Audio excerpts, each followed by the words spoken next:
Bonjour à tous, bienvenue sur ma chaîne. Aujourd'hui, je vais vous parler du règne de François Ier. Il naquit en 1494 dans les villes de Cognac d'Angoulême.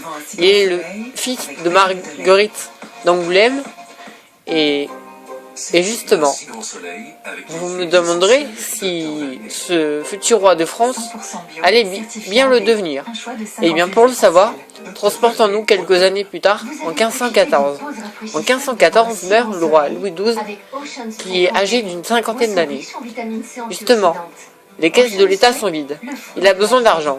Alors, pour garantir ce succès, il décide de commander une armée de 40 000 hommes pour prendre le duché d'Éminent. Elle franchit les Alpes et en janvier 1515 livre combat près de Marignan contre les Suisses. Il gagne beaucoup de canons et est fait chevalier par le chevalier Bayard.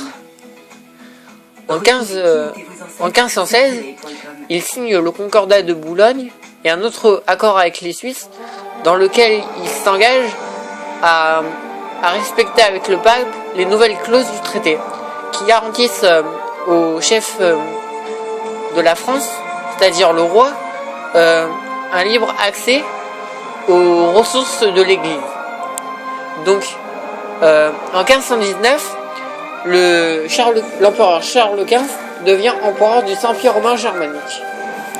C'est en 1525 que les nouveaux ennemis se livrent au combat près de Pavie, où le roi François Ier est fait prisonnier.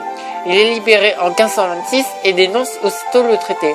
Donc, les combats reprennent, mais n'ayant plus d'argent, il signe un traité, ce qu'on appelle la paix des demoiselles, la paix signée entre Marguerite d'Angoulême et la sœur de l'empereur Charles Quint,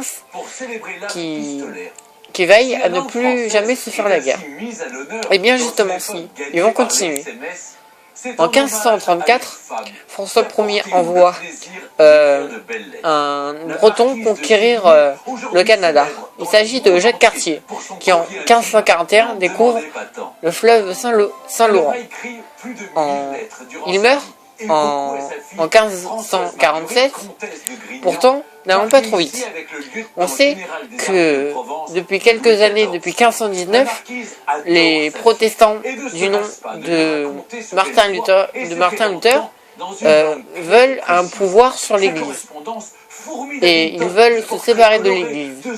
Donc, François Ier, tout au long de son règne, a multiplié les appels contre cette rébellion et il a fait assassiner beaucoup de chefs protestants.